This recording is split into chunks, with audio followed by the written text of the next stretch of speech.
Hi, and welcome to Enchantment of Eternity's review for Better Call Saul Season 3, Episode 10, A Lantern. This video is a part of a series of videos where I review episodes of Better Call Saul, so I have to start with a spoiler warning for Better Call Saul up to Season 3, Episode 10.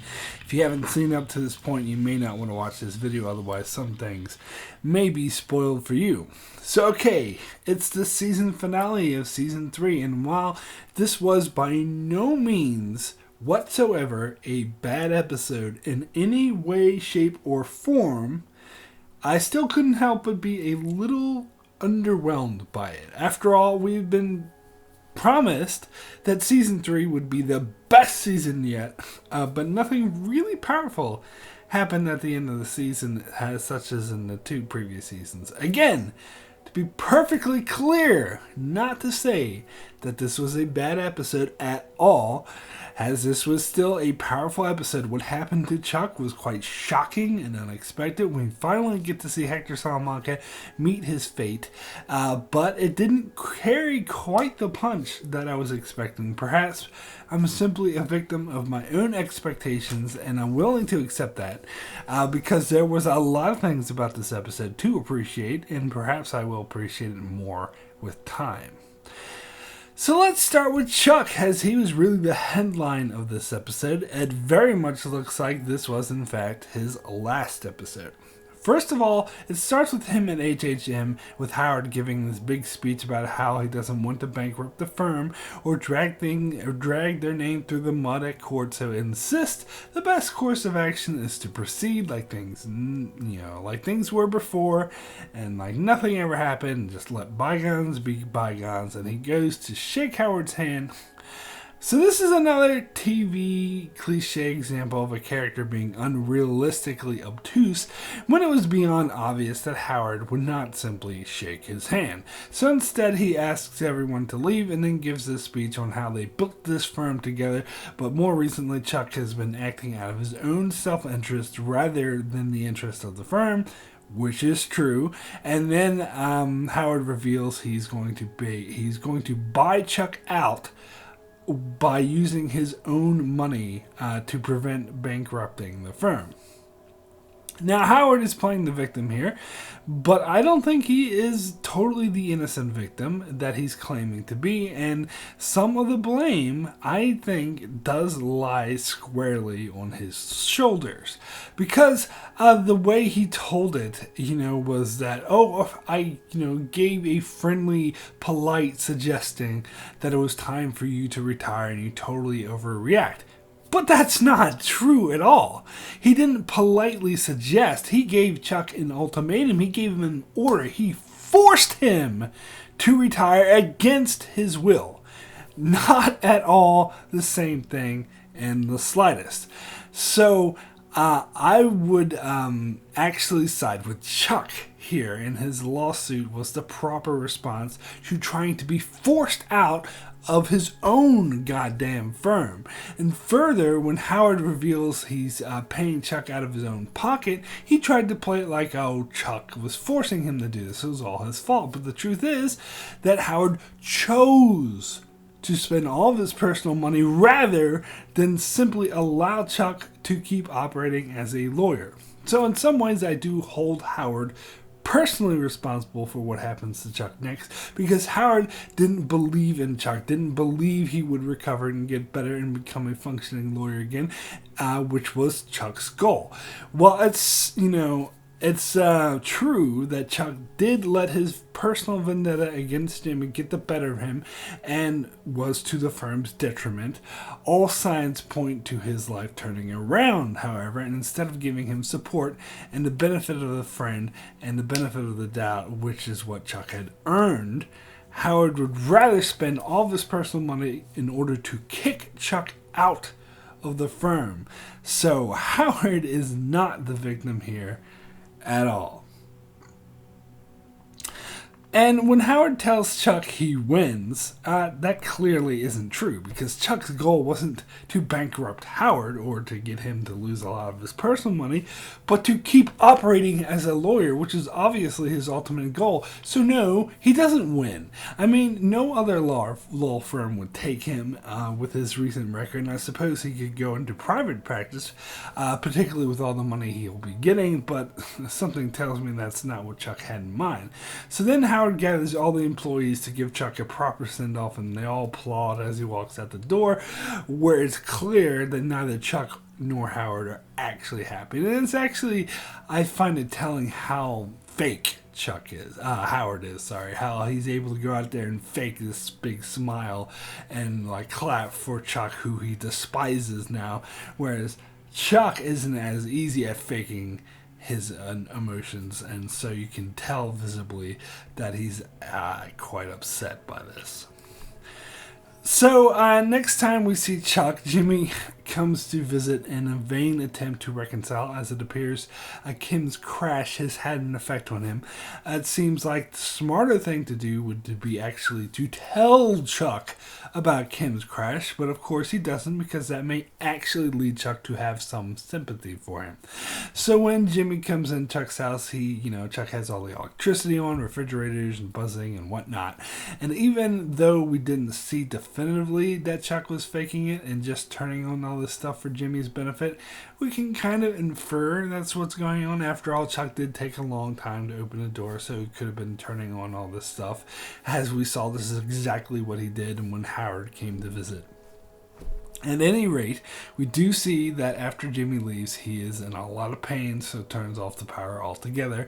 And this is, no doubt, in response to what happened with Howard at HHM, and what he said to Jimmy was a side effect of the slump that he was in, but no doubt made it much, much worse. Because what Chuck said to Jimmy here was absolutely brutal. Just brutal, particularly when he says, "Oh, you never really mattered to me." And that's why I think the flashback that started at the start of the episode was so necessary, because it shows Chuck being loving to his brother when they were kids and that they had a tight relationship, to make it clear that what Chuck says here is not true. I think this is just Chuck's depression talking, but obviously Jimmy has taken it to heart. But I do think it's apparent that saying those things to Jimmy only makes Chuck worse, which also indicates that he didn't really mean it, and that he was pushing away anything or anyone who gave his life meaning. So next we get a montage of Chuck seeing the power meter still running even after he turned everything off. So he's freaking out, trying to find the source, and eventually he starts like ripping up walls and like just chucking stuff around, and eventually he freaks out and just smashes the meter. Now I want to make it clear that I think this scene was important and in fact vital to showing how much Chuck's state of mind has decayed and just how unstable he's become. And I love the way that the music played out, and the way Michael McKean played this was amazing. But I have to admit, I did feel this scene was far longer than it needed to be. I know a lot of people would disagree with me on this, because they always do, but I do seriously think they could have still conveyed the same necessary information with the same power and emotion in half of the time that the scene actually took. It just seems to drag on unnecessarily long. But let me stress again, I do think the scene was vital. I love the way it played. I just don't think it needed to be quite that long. So then at the end of the episode, we see Chuck sitting in his house alone at night, which has been ripped to shreds, and he's, kicking his desk with the lantern on it. Now, this was a very eerie scene. At first, I couldn't tell if Chuck was just having spasms while he was sleeping, or if he was consciously trying to knock the lantern over, but I think it becomes apparent that he was purposely trying to knock the lantern over. So essentially, he's committing suicide here, and it was just such a dark scene. And this, again, shows the importance of the flashback at the start of the episode, as the lantern was the symbol of Jimmy and Chuck's brotherly love, so perhaps Chuck even had that in mind when he used it as the instrument of his death, but perhaps not, and it was just an ironic symbolism. Either way, it was really interesting, and the whole way the scene was shot was brilliant. What I said about the previous scene being too long absolutely doesn't apply here. The scene was perfect length. Everything about it worked. The repetitiveness of Chuck kicking sounds and the fact that the lantern fell. When the lantern fell, the shot cut before it hit the floor, and we switched to an exterior wide shot of the house slowly going up in flames. It was absolutely brilliant. I suppose this was the doctor's words coming back to ring true when she warned Chuck to not try to do too much too fast. And that's what he did, and it resulted in this downward spiral where his mental issues just got out of hand. So now, let's get into the Jimmy stuff, which was probably the storyline I liked the least of this episode, to be honest, because the whole season has been building Jimmy to become Saul, the Saul we know from Breaking Bad, and this episode he takes a big step in the wrong direction, and in some ways, and in other ways it's actually pushing him towards the Saul we know, but I'll get into that later. Bottom line is Kim's car crash had a huge impact on Jimmy and got him to re-examine his character, mainly because he blamed himself for Kim's crash. Not sure exactly why he blamed himself. He didn't tell her to overwork, but it was obvious that he did blame himself, perhaps because he was the one that pushed her to go into private practice and convinced her that she could handle this huge case on her own, and this which is what led her to push herself so hard and was working on 6 hours of sleep for an entire week. That's insane. So whatever it was, Jimmy felt guilty, and this led him to feel guilty about everything he's done. So foremost on his mind, he wanted to was what he did to Chuck. So he wanted to try to reconcile with Chuck, which only led Jimmy to feel even worse, as you can tell how utterly destroyed Jimmy was when Chuck told him he never cared about him. So I think we might get another situation where what Chuck says to Jimmy he takes to heart and starts to believe it, such as when Chuck was telling Jimmy he'd always be slipping Jimmy and he'd never change. It kind of turned into a self-fulfilling prophecy. Here what Chuck tells him is that he'll always hurt people, and he might as well accept it. And I think he will eventually take those words to heart and adapt that mindset and come to believe that it is in fact the case. But at least for now, Jimmy fights against that notion and struggles to believe that he won't just hurt everyone around him, and that, I believe, makes him feel even more guilty about what he did to Irene or Mrs. Landry, which is why he showed up to her with all sorts of gifts, but when he learned that her relationship with her friends was permanently damaged because of what he did, this makes him feel even worse. So he tries whatever he can to repair the relationship, but the more he does, the more they like him, but still won't trust Irene.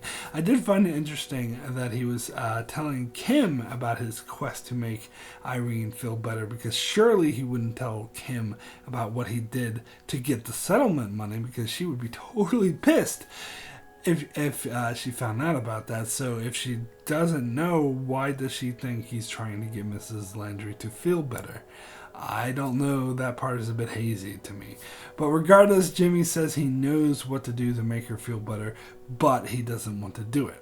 So the next scene is what really surprised me. I did find it interesting, the whole show he put on with Aaron to get the others to shift the blame from Irene to him, but I'm simply shocked that he'd go to this length to make her feel better. First of all, this renders everything he did in the first place completely, useless, as he undoes everything he accomplished. He will no longer get that money that he desperately needed, and the more than that, it completely destroys his reputation among the elderly, and that seems like a long way to go just to make one old woman feel better. But again, I guess it does go to show just how guilty Jimmy is feeling and how much he wants to prove to himself that what Chuck said to him is not true, and that he also told Kim earlier that he no longer cared about the office, which was the whole thing about him wanting the money in the first place. So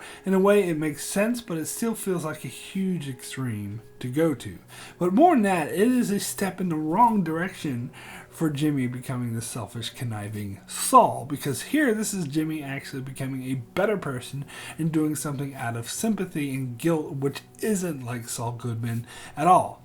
But on the other hand, he makes it clear in this episode that he's completely ruined his career in elder law and will have to find a new branch to go into when his suspension is over, so that opens it up for him to go into criminal law.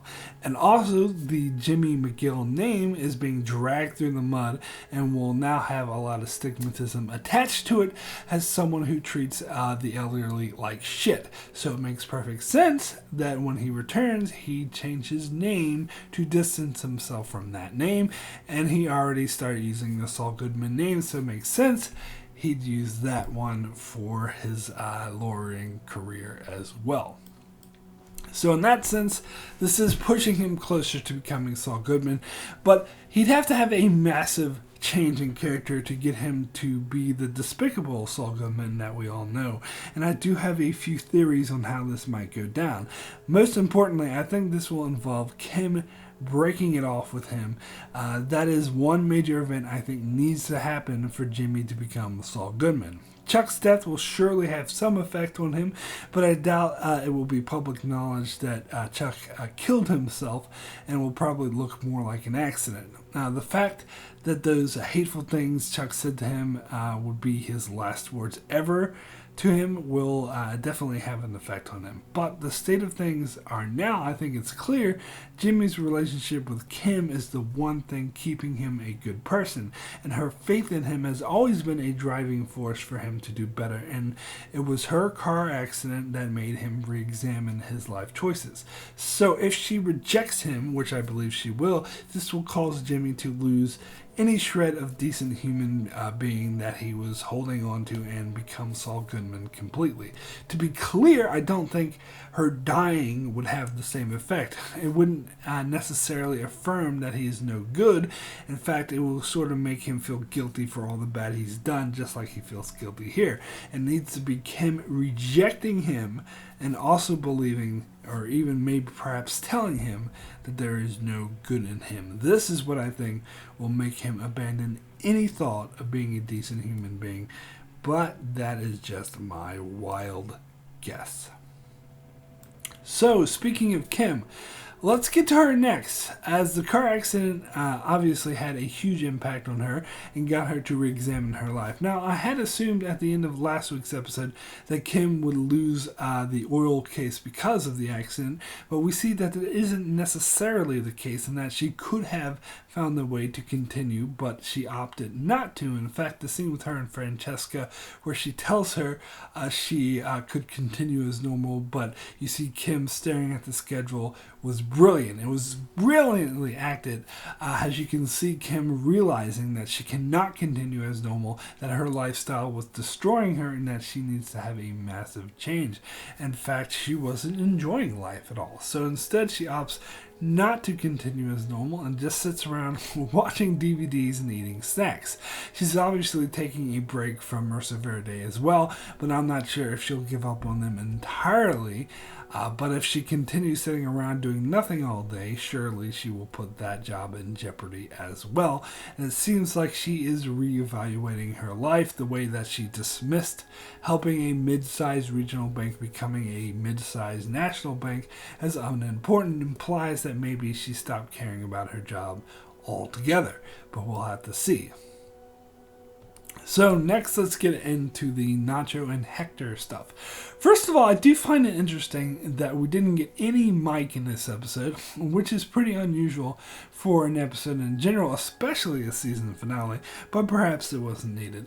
So the episode starts with Nacho introducing Hector to his father's business and then moving on to have their operation running out of there. And as predicted, Nacho's father was not at all happy with this, and while Nacho managed to talk him into taking the money and letting Hector in, you could tell that he was pissed and didn't like Hector at all. And Hector could tell, so simply tells Nacho he doesn't trust him.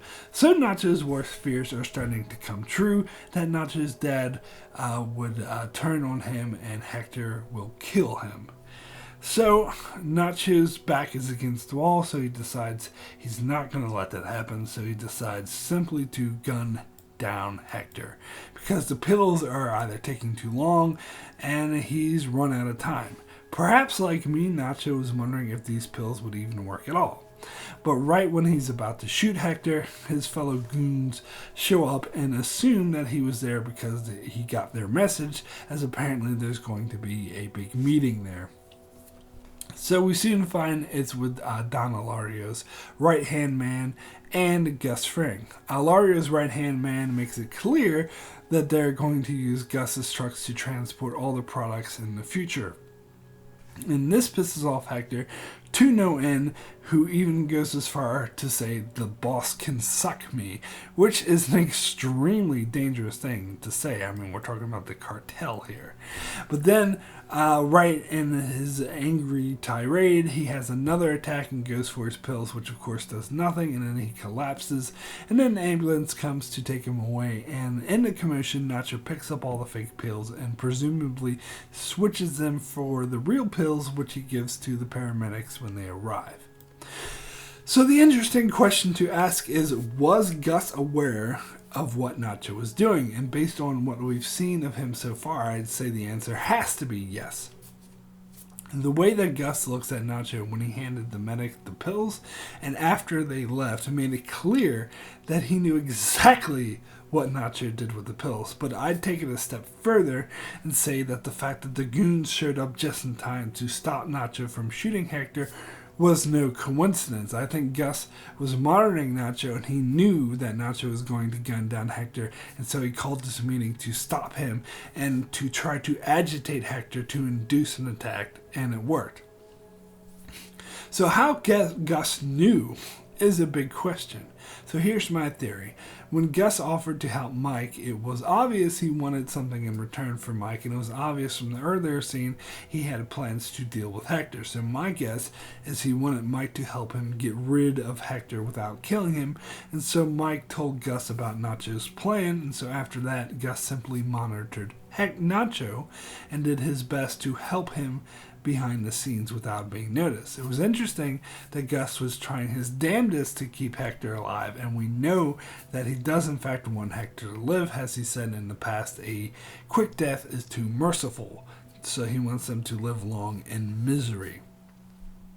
I wish that we would have gotten confirmation in this episode that this attack that Hector has will leave him in the paralyzed state that we saw him in Breaking Bad, but oh well. I mean, I guess we can assume that's probably the case because it just makes the most sense. I'm more curious to see what will happen next between Gus and Nacho, but we'll have to see. So my rating for Lantern out of 10 is an 8, extremely good. A powerful storyline with Chuck, seeing him absolutely lose it and his depression take over.